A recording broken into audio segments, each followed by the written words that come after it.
আসসালামু আলাইকুম। মাহিরাস রেসিপি ওয়ার্ল্ডের আজকের আয়োজনে আপনাদের সাথে শেয়ার করব বাঁধাকপির পাকোড়া রেসিপি। কোন ইনগ্রিডিয়েন্টসটা অ্যাড করলে পাকোড়াটা হবে বাইরে থেকে অনেক ক্রিস্পি, ভিতরটা হবে সফট। তার সকল টিপস অ্যান্ড ট্রিক্স থাকবে এই রেসিপিতে।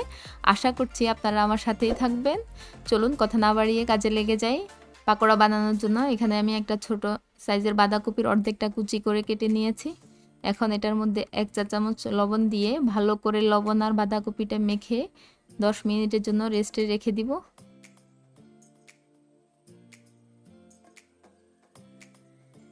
আমার মাখানো শেষ। আমি একটা প্লেটে দিয়ে ঢেকে এক সাইডে রেখে দিচ্ছি। 10 মিনিট পর আমি আবারও বাঁধাকপিটা মেখে হাত দিয়ে চেপে পানি আলাদা করে আরেকটা বাটিতে রেখে দিচ্ছি।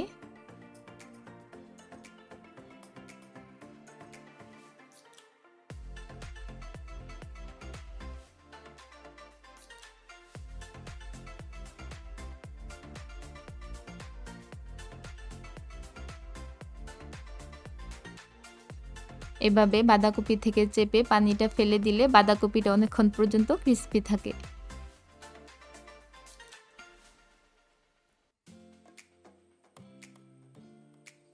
দেখুন বাঁধাকপির থেকে অনেকগুলা পানি বের হয়েছে। এই পানিগুলো এখন আমি ফেলে দিব।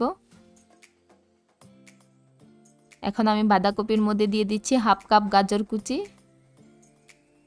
হলুদ দিয়ে দিচ্ছি হাফ চা চামচ, 6টা কাঁচামরিচ কুচি করে কেটে দিয়ে দিলাম, ভাজা জিরার গুঁড়া দিলাম 1 চা চামচ, ধনিয়ার গুঁড়া দিলাম হাফ চা চামচ, গরম মশলার গুঁড়া দিলাম 1 চা চামচ, লবণ দিলাম স্বাদ মতো। লবণটা আপনারা একটু বুঝে দিবেন, কারণ আমি আগেও বাঁধাকপিটা লবণ দিয়ে মাখিয়ে রেখেছিলাম। পেঁয়াজ কুচি দিলাম 1 কাপের মতো, একটা বড় সাইজের ডিম ভেঙে দিব, ধনিয়া পাতা কুচি দিলাম হাফ কাপ, চালের গুঁড়া দিলাম হাফ কাপ। এখানে আমি 1 কাপের মতো বেসন নিয়েছি। আমি সব একসাথে মিশাবো না, অল্প করে করে মিশাবো। পুরোটা বেসন আমার নাও লাগতে পারে। এই পাকোড়ার মধ্যে বেসনের সাথে যদি আপনি চালের গুঁড়াটা অ্যাড করে পাকোড়া বানান, তাহলে পাকোড়াটা অনেকক্ষণ পর্যন্ত ক্রিস্পি থাকে। চেষ্টা করবেন চালের গুঁড়াটা দেওয়ার জন্য। আমার বাইন্ডিংসটা তৈরি হয়নি, আমার আরও একটু বেসন লাগবে।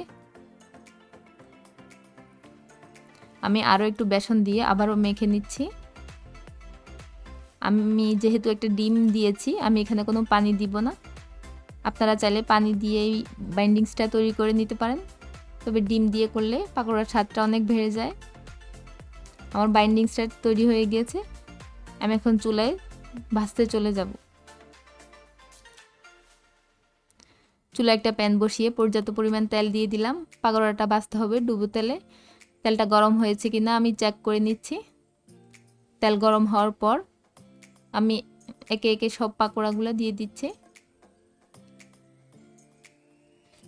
খুব বেশি মোটা করে দিব না, তাহলে ভিতরে কাঁচা থেকে যেতে পারে।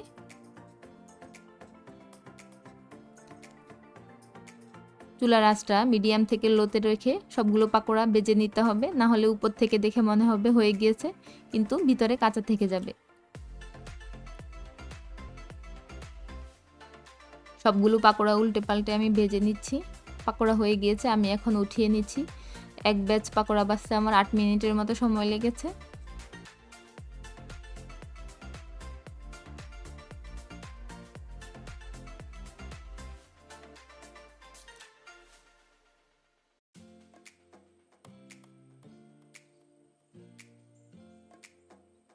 এভাবে আমি দ্বিতীয় ব্যাচও ভেজে নিব।